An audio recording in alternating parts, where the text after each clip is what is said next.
Of course, Carolyn Conway knew, from the very beginning, that there was no real excuse for it. Not for a girl brought up as she had been. The Conways had had little money, certainly not in this generation, but they had breeding, and they could trace their ancestry with pride as far as anyone would care to listen. It was expected naturally that Carolyn, with all her poise and charm, would marry someone of substantial worth with a background similar to her own. It was certainly not expected that she would choose to marry anyone like Slim Graham. Although, as Carolyn tried vainly to point out, Slim was different. It wasn't Slim's fault if he was largely untaught. He came from the great spaces of the cattle country, where ranches were casually separated by dozens of miles, and schools in consequence, few and scattered. If Slim had been given advantages, there was no knowing what he might have done. He had a fine, intelligent young face, and a physique and carriage that were almost classic in perfection. Carolyn had met Slim on a holiday. She had come with friends to a guest ranch in the Middle West. Slim had come riding in one night, on business. He had stayed to join them on the wide veranda in a rousing chorus. Carolyn had watched him as he sat on the top step. He wore a blue silk shirt, knotted yellow silk tie, spurs, boots and breeches, and he held a wide-brimmed hat across his knees. His bright yellow head was flung back, and he sang with unself-conscious, deep enjoyment. More than once he had looked across at her and smiled as if the slender, white-clad girl, still city-pale and with the soft black Spanish hair, were something that had formed out of the mists of a dream. Somehow it had seemed simple and natural for them to wander away from the others in the moonlight. It was a night of almost magical radiance. They moved beneath unimaginable points of stars in a blue-black sky, and with the outline of dusky, rolling hills all around. They said very little. Slim did not even touch her, and though few young men walked with her in moonlight without touching her, she did not want him to. But they both knew that they were indescribably happy. Slim broke the silence as they turned back toward the ranch. "Can you ride?" he asked, and she laughed softly. "You'd think it was funny if you saw me." "I sure wouldn't." His young face was earnest. "Miss Conway, I reckon you'd sit real pretty on a horse." If the real pretty grated ever so slightly on Carolyn's sensitive ears, the spell of moonlight still enfolded her. She only caught the compliment beneath, and again she laughed. "I don't feel pretty when she trots, sure, but that's just practice," he assured her. "You'd soon toughen up. Say, Miss Conway, I don't want to act in a pushing manner, but I could soon show you how to ride." That was the beginning, and more than once, as days went by, uneasiness touched Carolyn's mind. It was madness, she knew, that she could not sleep at nights for thinking of a blonde, untutored cowboy. She must let him know, quite plainly, that he must not continue to look at her as well, as men in all walks of life looked at women when deep emotions stirred them. And she found she could not let him know. Not until that evening, just at sunset, when they sat, among grass that was still green and waving in the breeze, high on a hill. There were flowers on that hill, tiny, hardy flowers, yellow and pink and mauve and blue and all around, stretching into infinite distance beneath the deep blue and gold of the sunset sky, were rolling hills that took on just the same soft hues. She sat, breathless with the marvel of such beauty, while Slim picked the flowers about them, one by one. With his innate knowledge of wild things, he handed them to her, telling something of their growth and origin. And then suddenly he looked at her. His fingers, closed about a flower as deep blue as his eyes, were poised in midair. "Carolyn," he spoke with characteristic directness, "I reckon you know I want you badly." The magic of the hilltop faded from Carolyn's dark eyes. She was quite unafraid, for she had long been aware of her own attractions, and she knew very well, by many glances and half-shy touches in those last few days, that Slim had a good deal on his mind. But Slim had always shown a real if rough courtesy, and she had not expected anything quite so unvarnished. A deep color stole up under her new glowing tan. "Slim, I haven't given you any right to talk like that. His blue eyes still met hers. I know, he admitted. Although his voice was low, it did not hold the embarrassment she had expected. But I consider I can offer you a good deal, Carolyn. I've got my own land and 2,000 head of cattle. Cattle? She looked amazed. What has cattle to do with it? Well, I reckon it's got a lot to do with the way I can keep you when we're married. The surprise deepened, for oddly, that was the one thing she had not anticipated. Somehow their worlds had seemed so infinitely distant, it had been inconceivable that they could ever meet on such a plane. She was reduced to incoherent astonishment. You mean marry you? Slim, is that what you meant when you said? She broke off, knowing suddenly that that was just what he had meant, and that she was offering the insult. Why sure, what else? Slim stared, and then slowly a dull red crept up from his neck to the roots of his hair. My gosh, I wouldn't want you. The flower was crushed in his strong brown hand, and his voice dropped to a note that was almost inaudible any other way. At the same time he flung himself, chest downward, on the grass. He turned his face so that she would not see the crimson embarrassment there. In that moment Carolyn forgot all the things she had been taught, things having to do with education, culture, and proper social contact. Just then they seemed negligible against a fineness and a cleanness such as she had never dreamed of.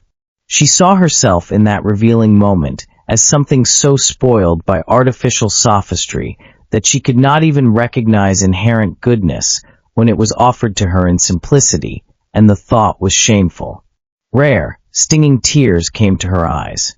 Her hand touched the bright gold hair, and stayed there. Slim. It was barely more than a choked whisper. Forgive me for not understanding. Slim sat up, and he caught her hand between both of his. Carolyn, I'm dumb, the way I talk. His voice was apologetic. I reckon I don't know how to ask a woman things.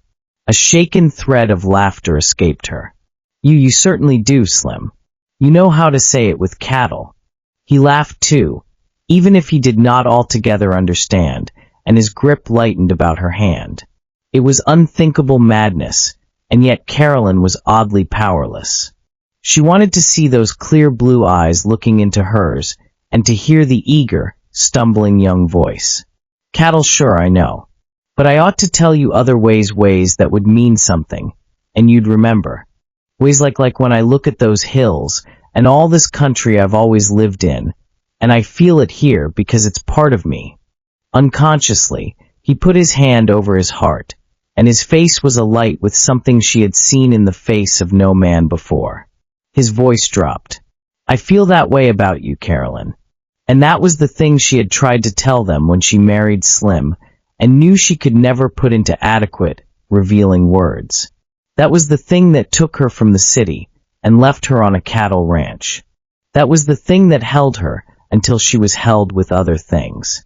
Things that were more tangible, like Barney, who came in the second year of their marriage, and Paula 2 years later. Carolyn was not unhappy at first.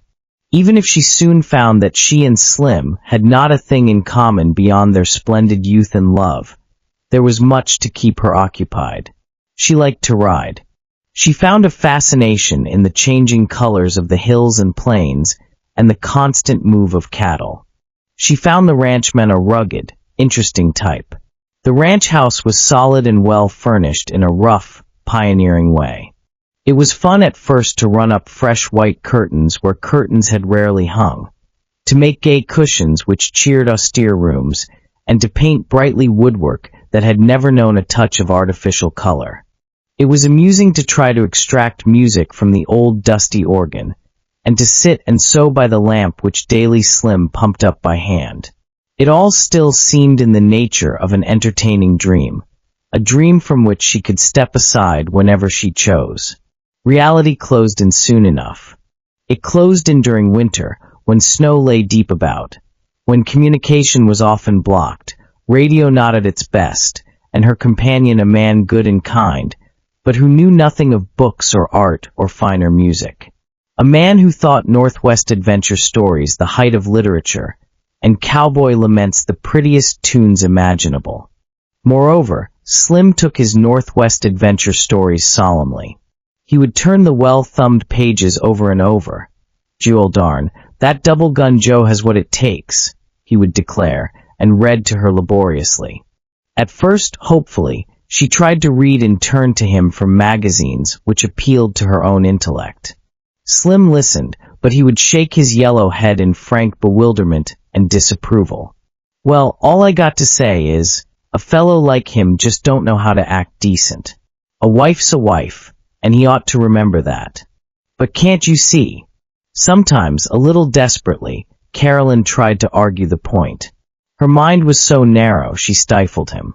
He needed room to expand. The other woman understood. "Well, maybe, but I think she was just plain wrong in her nature.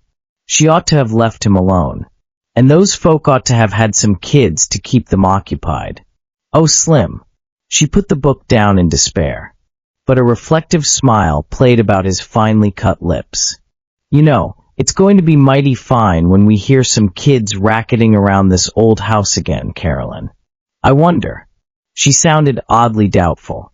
But she soon gave up, for the time being at least, the thought of higher education where Slim was concerned, and after a while she was able to turn her thoughts to Barney. Barney came the second winter during a snowstorm, before the doctor could arrive. Thanks to Slim, and one of the men both of whom seemed to know more of such things than she. Barney came with rough but hygienic care into the world. For all of that, it was a nightmare she did not soon forget. "This will never happen again," she panted once, in those long, suffering hours. Slim patted her clenched hand reassuringly. "Now, don't you get upset. My mother raised 10 of us safely, and they were all born in this room. In those days, no one thought of doctors. This is a modern age, and I was a fool to get out of it." She twisted furiously away, and Slim's unfailing care and patience meant little to her then. But a good deal later, he sat by her side, with her hand in his, and he brought up the subject himself, a little shyly. "Now, honest, Carolyn, wouldn't you rather have a fellow who didn't go getting all scared and soft, like in those stories you were reading? We got you through, and I reckon you and the kid mean as much to me as you'd mean to one of those lily-fingered lizards." "Oh, shut up."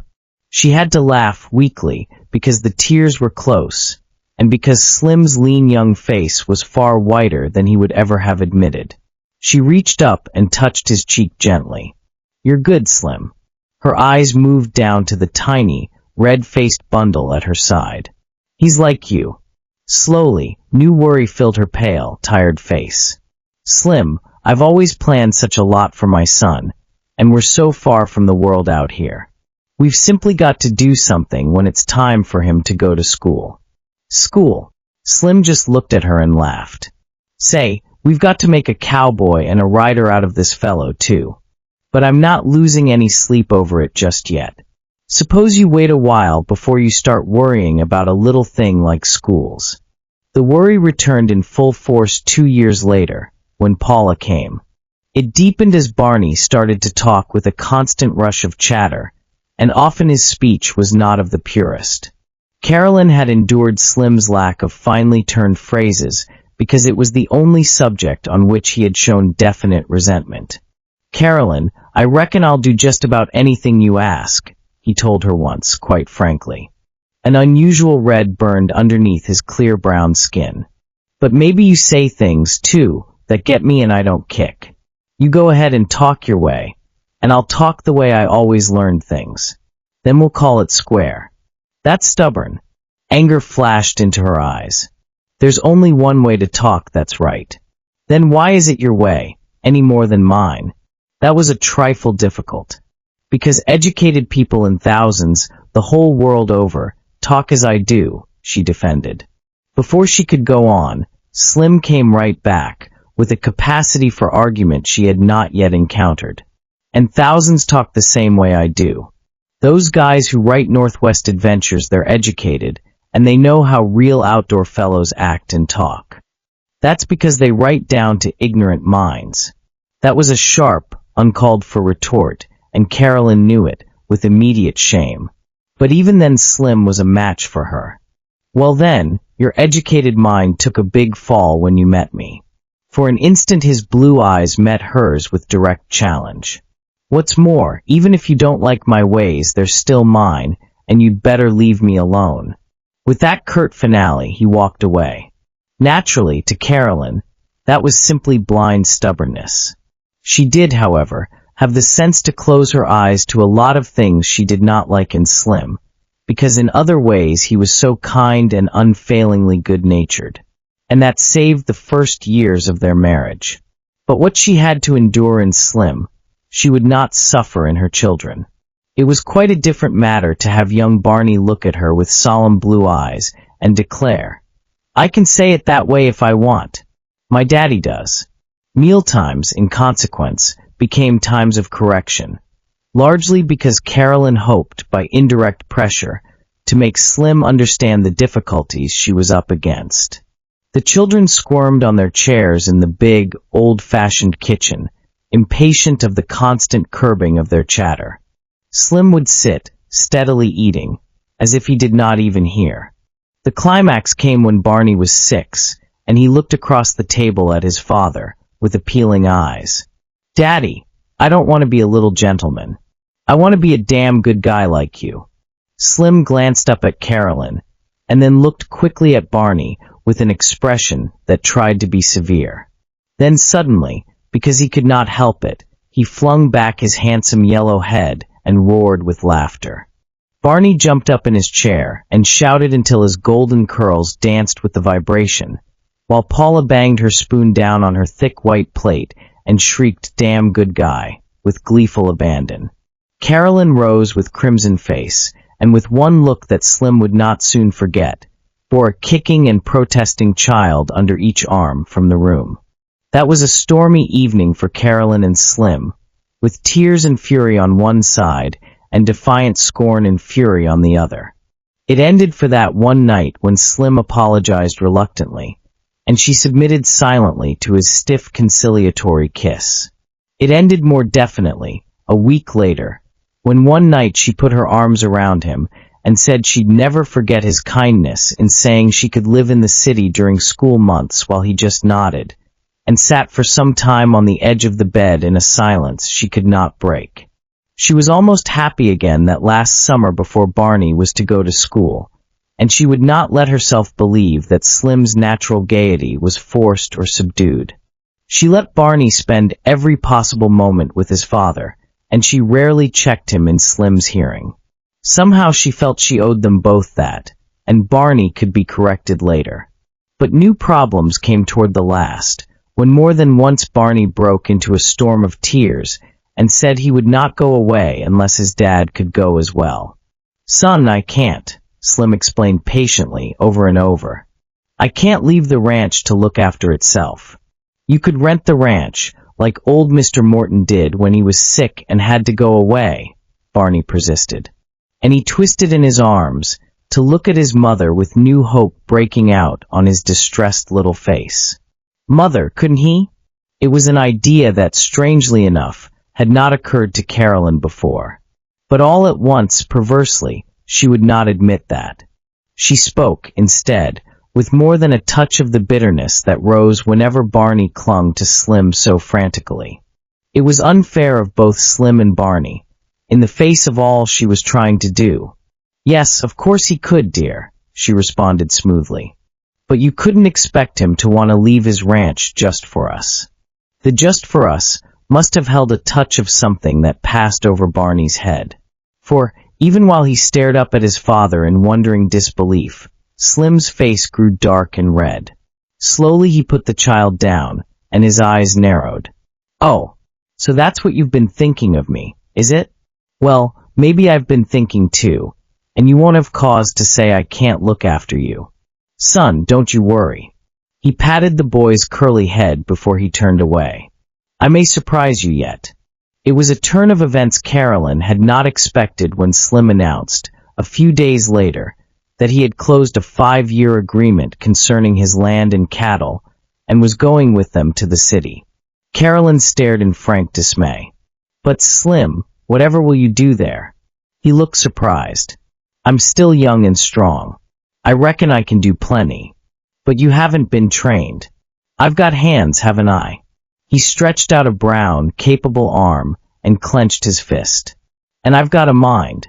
After a minute, as she did not speak, he added slowly, I reckon you don't even consider I've got a mind. Slim, don't be silly. Slim's direct method of meeting any argument often made her feel helplessly wrong, even when quite sure that she was right. It's just you're so used to it here. You'd hate to leave. Well, I don't figure I'm so weak-kneed I can't stand up to it. Say, what's the matter anyway? He demanded. You sort of look at me as if you don't want me along. Oh, you and your ideas. She tried to laugh because Slim looked oddly young and frightened, and laughter was something he understood.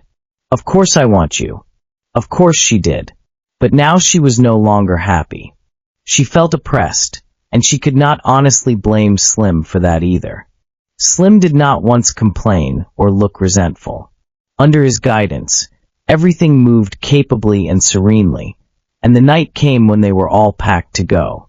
That evening after supper, she sent him out to the pump for water, and at dusk she found him still sitting on the wooden top of the well, just staring at the empty bucket held between his knees.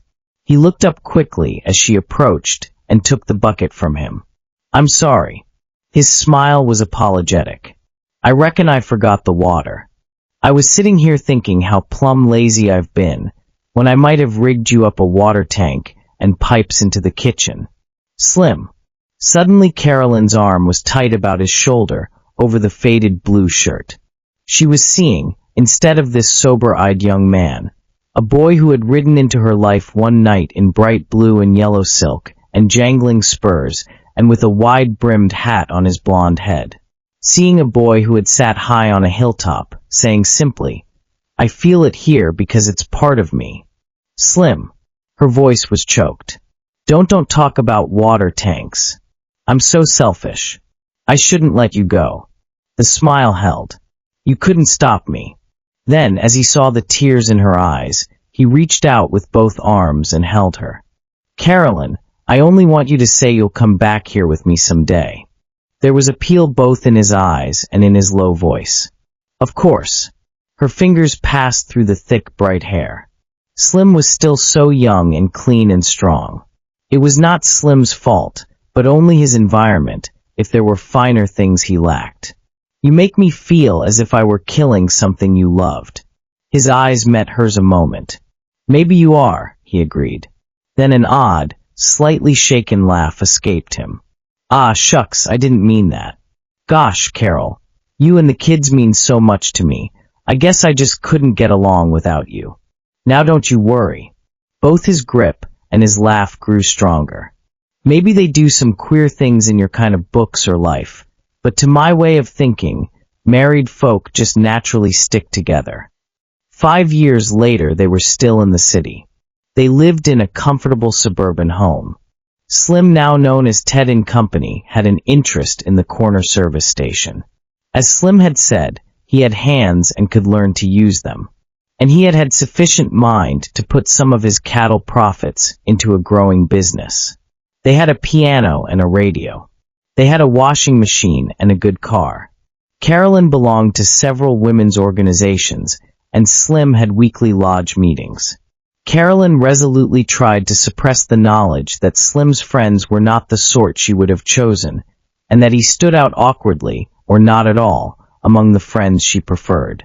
She tried to remember instead that Slim was a good, sober provider, a kind husband and father, and as long as she left him alone to work around the garage or garden as he chose, he let her go her own way without protest.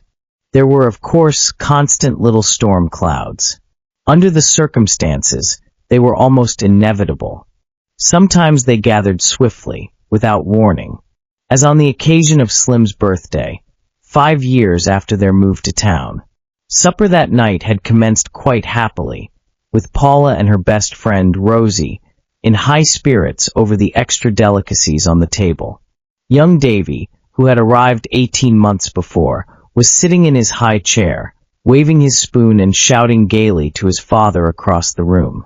Slim wore his good gray suit and a clean blue shirt, because they were obviously expected of him on such a festive night. His fair hair, still as thick but not so brightly yellow, was brushed straight back, and his face, which was thin now rather than lean, was freshly shaven. He was carefully carving the chicken, when Barney dashed into the room with a brown paper parcel underneath his arm. "I didn't mean to be late." He included them all in his cheerful grin.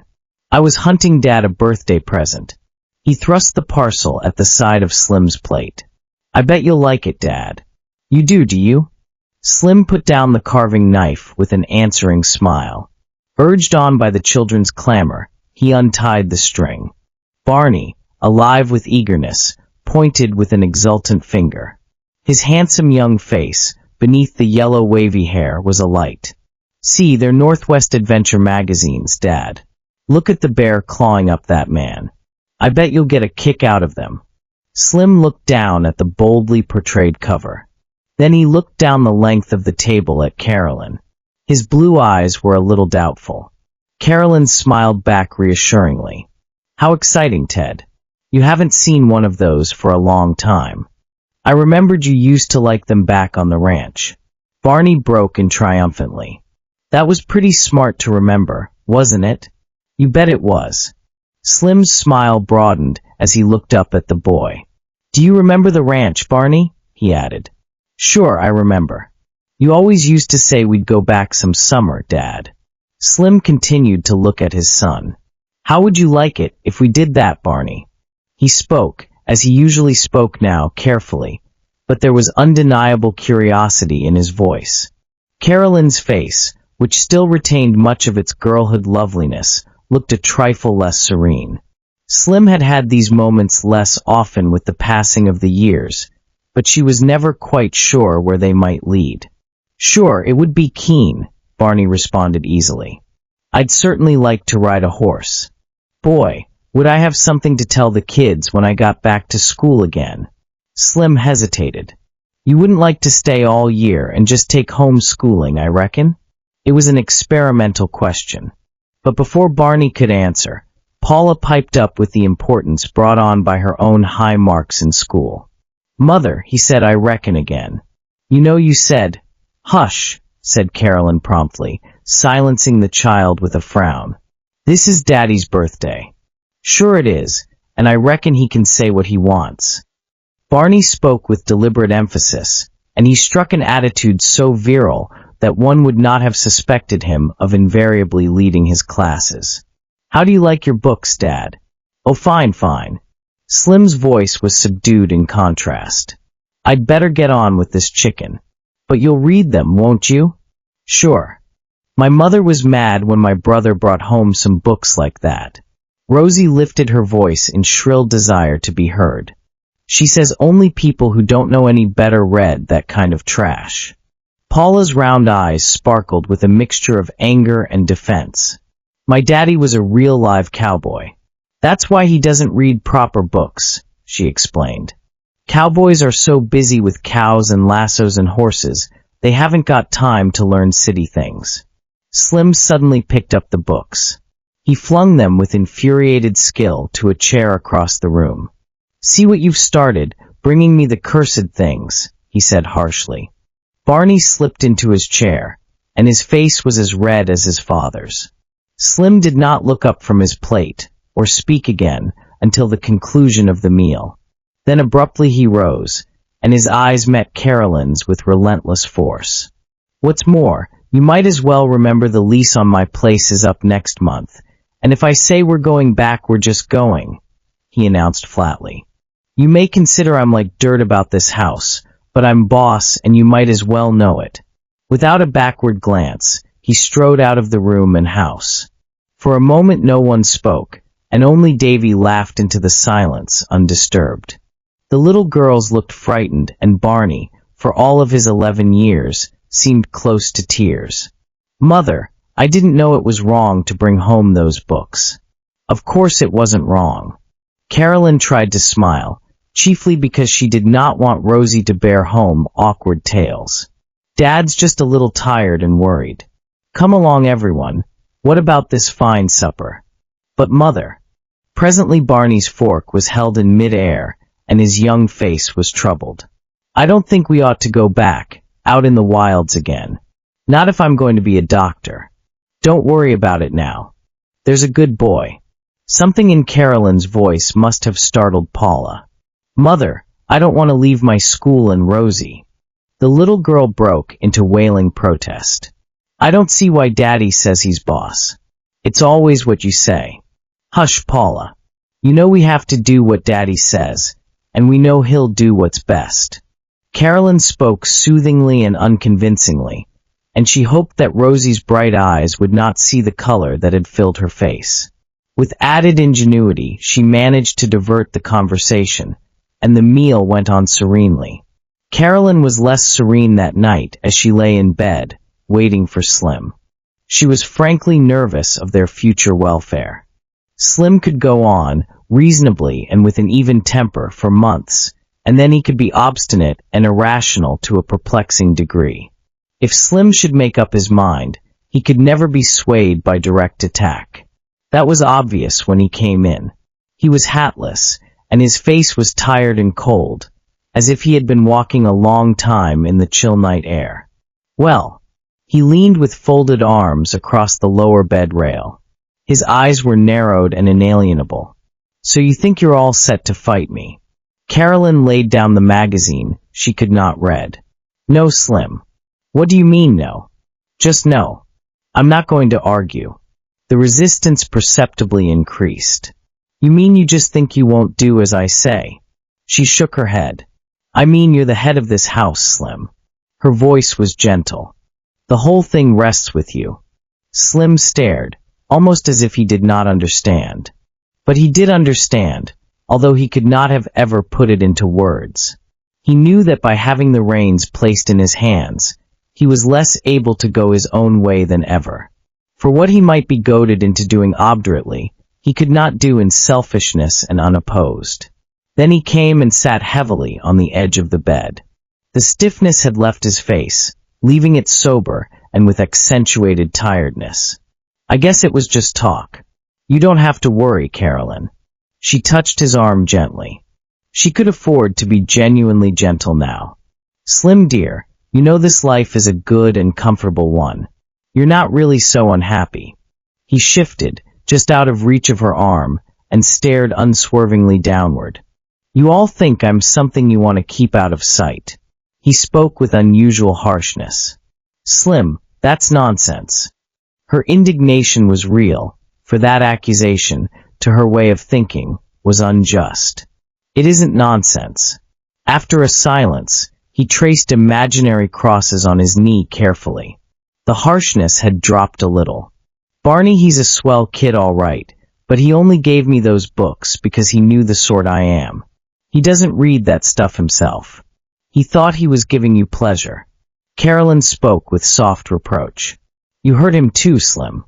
Well, I'm sorry about that, he admitted finally, just when she thought he would not answer at all.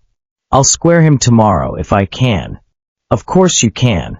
She spoke briefly in her relief, for there was no defiance left in Slim's voice now. You can make a point of reading them when he's around. Sure. I can do that. But I guess it won't give me much pleasure. You don't mean because of what those silly children said? No. Not that. Because it's as if I was a ghost hanging around somewhere where I can't get in, he said painfully and thickly, and rose sharply to his feet. He began a desperate search for his pajamas and dressing gown. Ah, never mind. I guess I'm tired. He thrust her aside and shut the bathroom door behind him. But before they went to sleep that night, she put her arm around him. Slim, she whispered, you know I love you. And it was true. There was something in Slim that had not grown shabby with the years, and she knew it was a quality she might not have found, even in men with a background similar to her own. Slim, she went on softly, as he did not stir. Some day, when the children are grown, I'll go back with you. After a moment, he just reached up and patted her hand. Poor Carolyn, he said quietly, and somehow she found there was nothing more to be said. Tears that went deeper than self-pity stung her eyelids. Slim knew much more than she had ever tried to tell him, and perhaps it was hard to tell which of them had suffered more. The old story of two basically decent, struggling people caught in the web of a mismated marriage. So another 5 years passed. Barney was a tall, fine boy, glowing with vitality. Sometimes Carolyn's pride turned to uneasiness when she watched him. Barney was so much like Slim had been, and there was no gay spontaneity in Slim now. He went about his business pleasantly and quietly. His hair, still thick, held more than a touch of gray, and he wore his clothes in company well enough to escape attention. He spoke with the same direct simplicity, but he no longer uttered glaring solecisms and rarely said, "I reckon." Perhaps he alone knew the effort that had taken. And Carolyn hated the neighboring woman who once had told her that her husband had the loveliest smile, so kind and yet so sad. There had been comparatively few storms in those years. Now and then, after months of peace, Slim would rise to a few hours of anger over some trifle. Then, after an added period of almost unshakable silence, things would go on as before. The storm that came one January night when Barney was just 16 was as swift and unforewarned as the others. Slim came in late that evening, tired and cold after hours of turning stiff motors and replacing exhausted batteries. He was in need of food and warmth and quiet. Carolyn was upstairs in the bath. The dining room was full of noisy boys, and Paula was struggling with homework in the kitchen. Paula, who looked too tall and delicate for her age, sighed with despair. "Dad, I wish you knew something about mathematics. I'm so tired I can't get anything done." Slim patted her shoulder with a chilled hand. "Paula, be a good girl and go to bed. You'll feel brighter in the morning." She jerked away. "Dad, don't touch me. You're cold. You don't understand. These things are important. Not so important as your health." Slim moved to the stove to draw the kettle nearer to the flame. "I'll make some cocoa." Then he frowned a little at an additional shout from the other room. "Who's in there?" "Some friends of Barney's. I wish you'd make them stop. My head aches terribly." "I'll close the door." Slim left the room and moved down the hall. He was halted by an added roar of mirth. "Gosh, look at that shirt and tie." 3 or 4 boys were going through a pile of old pictures on the dining room table. He was the genuine thing, all right. "Say, that horse must have been a real bucking bronc." "Sure. Can you wonder that my mother fell for that rangeland romance stuff?" Barney spoke with light amusement. "Just shows the way women will go for a good-looking guy in a colorful rig-out. I understand the good old family just about went into a convulsion when their carefully raised darling went and picked her a wild man from the open spaces. I'll bet they did." The laughter increased. Then suddenly the laughter died from Barney's face, as Slim strode across the room. "Give me that picture." "Why, sure." Barney stepped back uneasily. "But you don't have to snatch it. And don't talk back to me, or I'll give you some wild man stuff right now." "You'd better not try," Barney said grimly. "I hadn't, I'll show you who can give orders around here." "Dad, don't shout." Barney's face was red with more than anger. "Who's shouting?"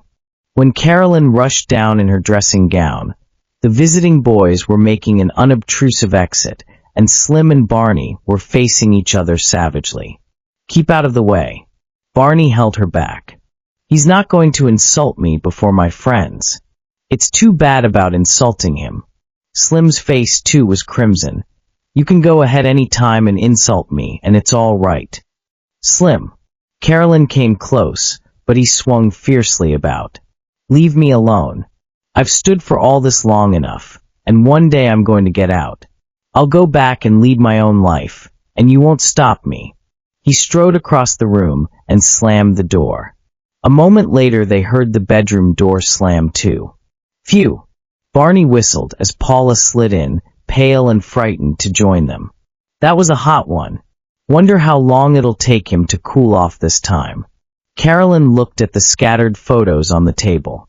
"Barney, What on earth happened? Barney explained, still resentfully.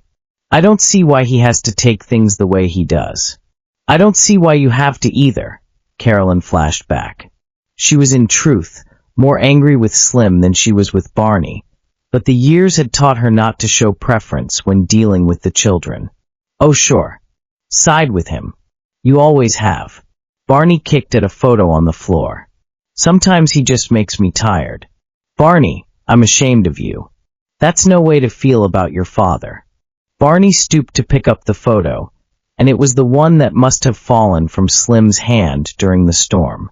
He looked down at it for a moment, and when he spoke the fierceness had left his voice.